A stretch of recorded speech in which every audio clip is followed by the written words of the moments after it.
Hello friends, welcome back to my YouTube channel. आज આપણે ધોરણ 3ની પ્રોજેક્ટ પ્રવૃત્તિ 1 મારી આસપાસની પ્રાણી સૃષ્ટિ જોવાની છે, જેમાં પ્રાણીનું ચિત્ર આપેલું છે, ચિત્ર દોરવા અને લગાડવા માટેની જગ્યા આપેલી છે અને પ્રાણી વિશેની માહિતી આપેલી છે. પેલું કૂતરો પ્રાણીનું નામ લખેલું છે. તમારે ત્યાં કૂતરાનું ચિત્ર દોરવાનું છે અને તે પ્રાણી વિશેની માહિતી આપેલી છે લખવાની.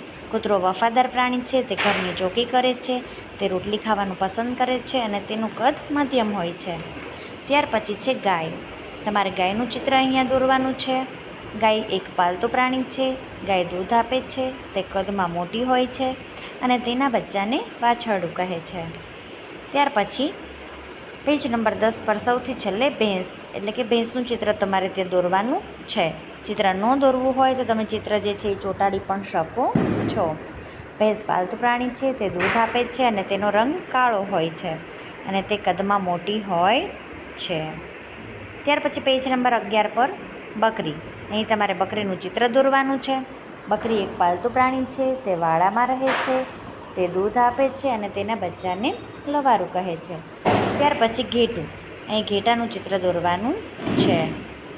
ઘેટું પાલતુ પ્રાણી છે, તે દૂધ આપે છે, તે ઊન આપે છે અને તે કદમાં મધ્યમ પ્રાણી છે. ત્યાર પછી બિલાડી. અહીંયા બિલાડીનું ચિત્ર લગાડવાનું કે દોરવાનું. બિલાડી ઘર આંગણાનું પ્રાણી છે, તે કદમાં નાનું હોય છે અને તેને દૂધ ખૂબ જ ભાવે છે. ત્યાર પછી ઘોડાનું ચિત્ર દોરવાનું છે. ઘોડો પાલતુ પ્રાણી છે, તેનો ઉપયોગ સવારી કરવા માટે થાય છે. અને સૌથી છેલ્લે આપણે ગધેડું લખીને ગધેડાનું ચિત્ર દોરશી. ગધેડું પાલતુ પ્રાણી છે, તેનો ઉપયોગ વજન ઉંચકવા એટલે કે ભારવાહક તરીકે થાય છે. Thank you friends.